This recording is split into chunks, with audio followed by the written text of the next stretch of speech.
The sweet science of getting to the front foot is all about understanding what position you are in, what position your opponent is in, and what position you are trying to get in as well. Now, as Chocolatito meets Israel on the line, Israel is controlling that space and trying to prevent him from getting to the front foot by using his jab, but using a probing jab, not putting a lot of power into it, but just using it enough to show that Israel is understanding that Chocolatito is going to be going from the back foot to the front foot, attempting to cross his line and transfer his weight. Now, as Chocolatito moves off the line and then moves back into the line, he looks to control that space and prevent that jab or that lead hand of Israel from being as effective by defending that position that he's moving into. Now, Israel is controlling the space with that lead hand as Chocolatito crosses the line, and as Chocolatito gets into the position he's looking to get into, he looks to defend that position with his right glove. Now he's going to move back to the back foot, and he's going to feint and use this little bit of shoulder timing to set up his next weight transition as he crosses the line, moves to the front foot again after creating a little bit of space, and then controlling his opponent's lead glove. As you can see, he brings his right glove out to block this glove from having a direct line to his chin, which is going to stop him from being as effective controlling the space and allow him to move and slip to the front foot and establish himself in this position. This is extremely important because this position has many more punches available to him. Once you make yourself to the front foot, you're much more able to use your left cross, use your left jab, use your left hook, but you're also able to open up space for your right hand and find ways to feint, probe, and control your opponent with multiple hands, multiple punches, rather than being stuck on the back foot like we saw with Teofimo Lopez. That's so funny how it always does that. But how Teofimo Lopez was on the back foot and didn't really ever look to control Lomachenko on the front foot towards the end of the fight, right? Not threatening with his rear hand. As we can see here, as Chocolatito moves from the back foot to the front foot, he's opening up space here for his right hand to control his opponent's lead hand. Now, as that continues to go forward, he's going to be moving to the back foot, crossing the line, and then when Israel looks to control that space, Chocolatito is already on the front foot. His weight has already been established here and here, and Israel is in a neutral zone in the middle of his line, and that allows Chocolatito to move from this position on the front foot to throw this left cross as he moves out of that position and is able to attack him with a much more powerful punch. Now, what I'm talking about, again, is getting to the front foot and transferring your weight to the front foot here. So back foot, front foot. And then that gives you the opportunity, if we pay attention to his shoulders, the line, the plane of his shoulder plane, and then his hips, when he takes this punch, his shoulder plane changes, right? That means he's getting rotation and he's turning into it. His hips are also rotating this way because he's bringing his weight from the front foot to the back foot. Now, this is important because Israel is looking to control the space with his lead hand and a jab, but he's not getting any rotation into it. He's not transitioning any of his weight, which means that each time that they meet on the line in this position, because Chocolatito has the ability to transfer his weight through his cross to the back foot, while Israel is only using his lead hand to control the space and not punching, it means that Chocolatito has a positional advantage against him, as he has already found a way to get to the other side of that lead hand, right? As you see, he's already crossed the line. He's already on the inside of Israel's guard. So when Israel shoots this shot, he's able to cross the line again and get his weight into this shot. Again, a massive positional advantage here for Chocolatito, being able to get to the front foot, all with the use of his right hand, being able to control the space and control Israel with his rear hand instead of just his lead hand. Again, a very important distinction between these two fighters, as Israel is only looking to control the space with his left hand, as you can see here, and that opens him up for that left cross from Chocolatito. Now, as this kind of stuff continues in the fight, let me move this over. As this style of fight continues, let me resize this whole thing. How am I doing? Chocolatito is able to meet him on the line and continue controlling that lead glove, and then show him that lead glove to find a way to cross the line with his right hand. Notice, this slip to the front foot is also nearly exactly the same as this slip to the front foot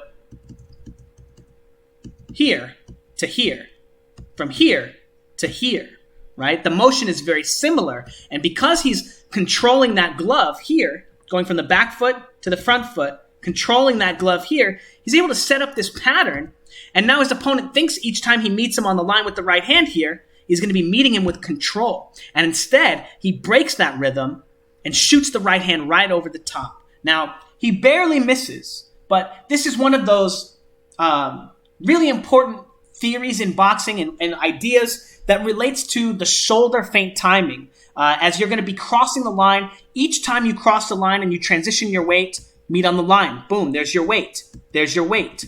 There's your weight. Each time you meet on the line or you transition your weight, there's an opportunity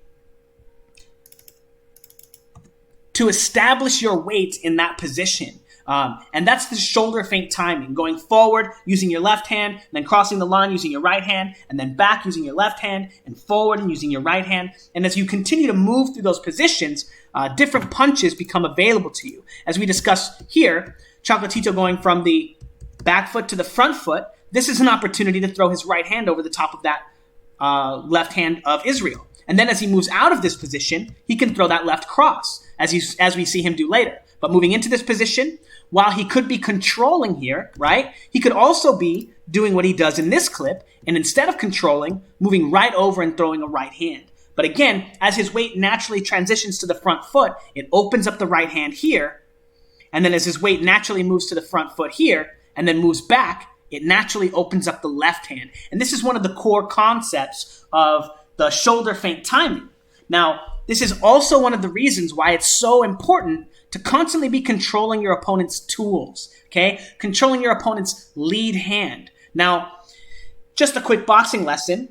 Before we get into this, if you guys are interested in learning the more in-depth ideas and how to train these ideas and how to establish yourself in the positions on the line, how to feint, how to probe, where you want to manage your weight, at what position, if you're looking to improve your boxing, improve your understanding of how to fight, as well as learn how to accomplish all of these, check out my Patreon. It's $20 to sign up, $20 a month. And the only reason that it's $20 to sign up is because I would have people just showing up, and then they would watch all the videos, and then you only pay at the end of the month, and then they would all just quit. And then they would re-sign up, and they would never have to pay anything. Well, I don't know if they would always have to re-sign up or whatever. But anyway. Check it out. It's $20 to sign up, $20 a month, and it's personalized coaching. If you guys want to send in heavy bag videos, shadow boxing videos, sparring videos, double in bag routines, we have all kinds of drills to help you learn how to manage your weight.